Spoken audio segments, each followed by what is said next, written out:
Hello, you're watching Eye on Africa on France 24. I'm Clarisse Fortuné. Coming up on the program. Togo's switch to a parliamentary system is under scrutiny after regional court ruled the reforms unconstitutional. Critics say the changes could entrench President Faure Gnassingbé's grip on power, raising fresh concerns about democracy in the country. Once a jewel of Ethiopia's tourism scene, Lake Tana is now caught in a shadow of conflict. As violence grips the Amhara region, visitors have vanished and centuries-old monasteries face an uncertain future. And other wonders of the world now under threat and under repair. In eastern Libya, archaeologists are racing to preserve the ancient ruins of Cyrene and Apollonia, as conflict and natural disaster put these UNESCO treasures at risk. Togo's recent shift to a parliamentary system has been ruled unconstitutional by the ECOWAS Court of Justice. The court said the reforms adopted 2 years ago violate the country's democratic principles.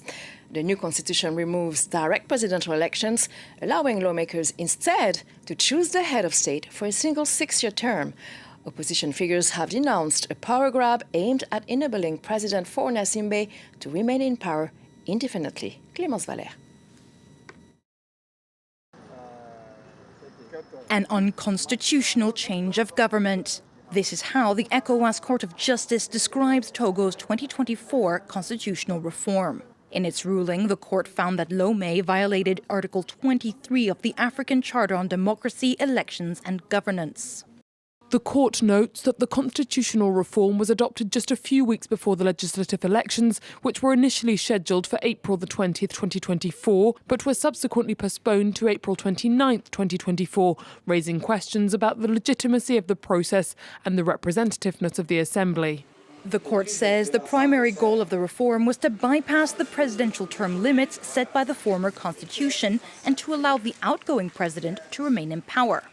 The reform, adopted by the National Assembly on April 19, 2024, shifts the country from a presidential system to a parliamentary system and abolishes the election of the president by popular vote. President Faure Gnassingbé was thus able to retain executive powers by becoming president of the council. Although the ECOWAS Court of Justice's ruling is not binding, several opposition parties and human rights organizations view it as a symbolic victory. This decision now calls on all Togolese citizens, young people both in the diaspora and at home, to mobilise in the coming months to restore constitutional order or to establish a new consensus-based constitutional order. And that is why we are calling for a transition. The Togolese government has not issued an official response so far. Now, could the end of the latest Ebola outbreak be within reach? The United States is stepping up its response, sending doses of an experimental treatment to Africa and preparing to deploy 2,500 diagnostic tests to help curb the spread of the Bundibugyo strain. These efforts aim to bolster containment measures in the Democratic Republic of Congo and Uganda, where the outbreak is ongoing.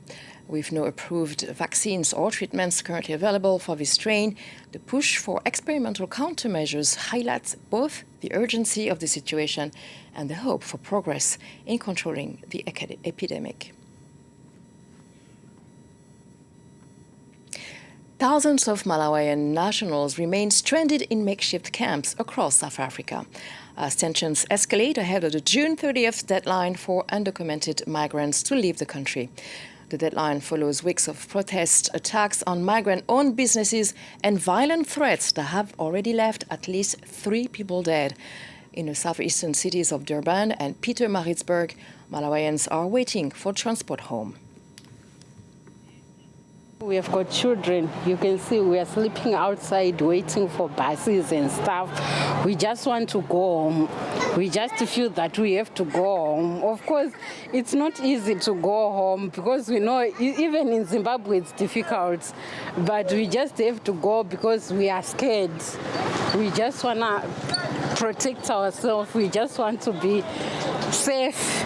I'm not happy. I leave my property and some of my money now. I didn't get paid because of this thing. We couldn't go to our bosses to collect our money. And now to Lake Tana in Ethiopia's Amhara region. It was once a tourist hotspot, known for its picturesque shorelines and monasteries dating back to the 14th century. But since 2023, conflict between Fano militias and federal government forces has driven visitors away. Urban areas have been rocked by shootings and grenade attacks, while rural communities face drone strikes and kidnappings for ransom.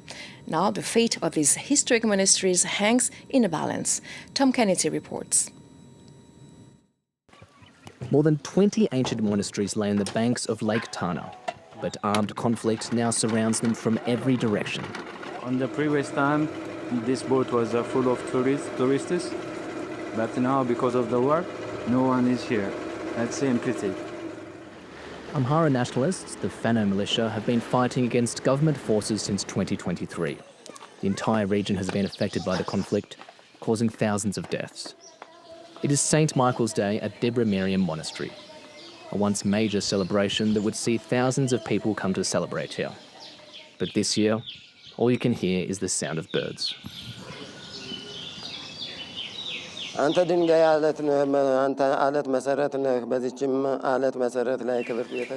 pray to the warrior archangel St. Michael, the protector of God's people.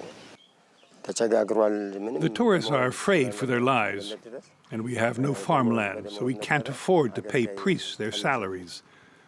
We pray to St. Michael this year, the angel of mercy, to end conflict and bring peace to Amhara. A few hundred metres away, a local family gathers for their St. Michael Day celebration. It's clear that it's not only the priests who are suffering. Before the war, feasts were a big celebration on the island. We used to eat meat and a variety of vegetables. Now we can only afford seeds. Even when it's not a feast day, we can't provide for our family. The clergy's attempts to fundraise have failed, and now the monastery, which has survived 600 years, risks closing down. And since we are talking tourism and national treasures, why not go to eastern Libya, where archaeologists are working to preserve the ancient Greek ruins of Cyrene and Apollonia, two UNESCO-listed sites that have survived years of conflict and the devastation caused by Storm Daniel in 2023. Restoration teams now race against time and limited resources to safeguard one of North Africa's most remarkable archaeological landscapes. Ellen Daufar. Among the hills of eastern Libya stand the ruins of Cyrene, once one of the most important Greek cities in North Africa. Founded more than 2,600 years ago, the ancient settlement is home to a vast archaeological heritage. But preserving that legacy has not been easy during the years of turmoil that followed Libya's descent into conflict. Inside the Cyrene Museum, statues of Apollo and Zeus survived a period when jihadist groups threatened archaeological sites across the region. During the time of ISIS, they wanted to take archaeological artifacts and sell them to finance their project. But thanks to the staff and the young people who love their country and feel a sense of responsibility towards the city, we were able to guard the museum and its ruins. Along the Mediterranean coast, concern is also growing of Apollonia, the ancient port of Cyrene, where centuries of erosion have already claimed part of the site. Officials say emergency work has largely relied on local efforts. Yet despite the challenges, heritage officials remain ambitious.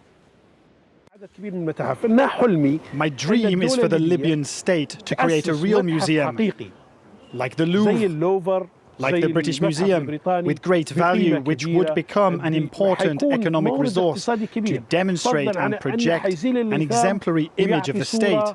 The pieces that exist do not belong to us Libyans to keep them in storage. They belong to the whole world. For those working to preserve Cyrene and Apollonia, protecting the past is also an investment in Libya's future.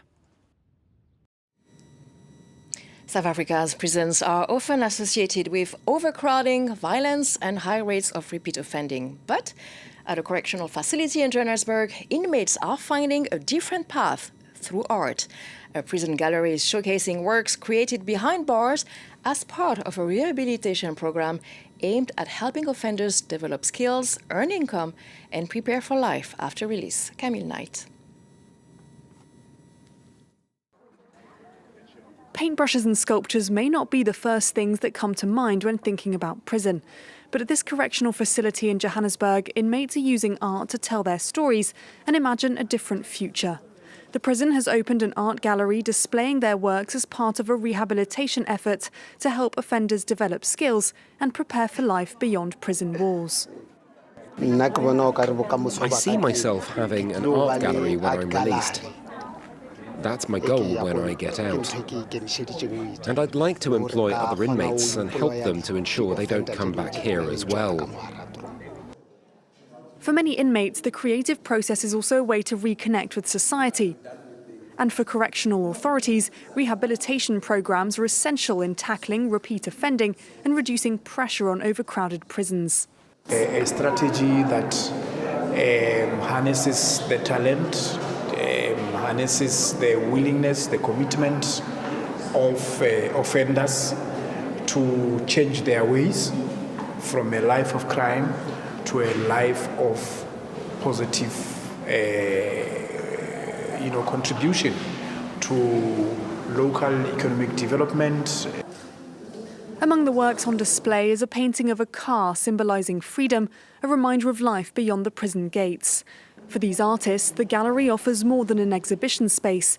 It's a chance to redefine themselves and perhaps to build a future far removed from the crimes that brought them here. And now a quick word from the World Cup. Ivory Coast is still celebrating a historic breakthrough with a commanding 2-0 win over Curaçao. The Elephants have for the first time secured a place in a tournament's knockout stage.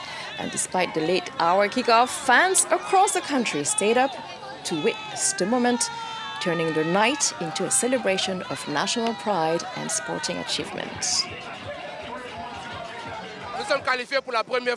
We have qualified for the first time.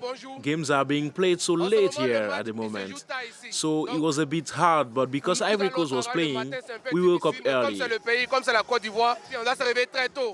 The first game was at 1 a.m., but we were here for them, and we won. We are very happy we are qualified. Congratulations. And that concludes this edition. Thank you for watching Eye on Africa on France 24.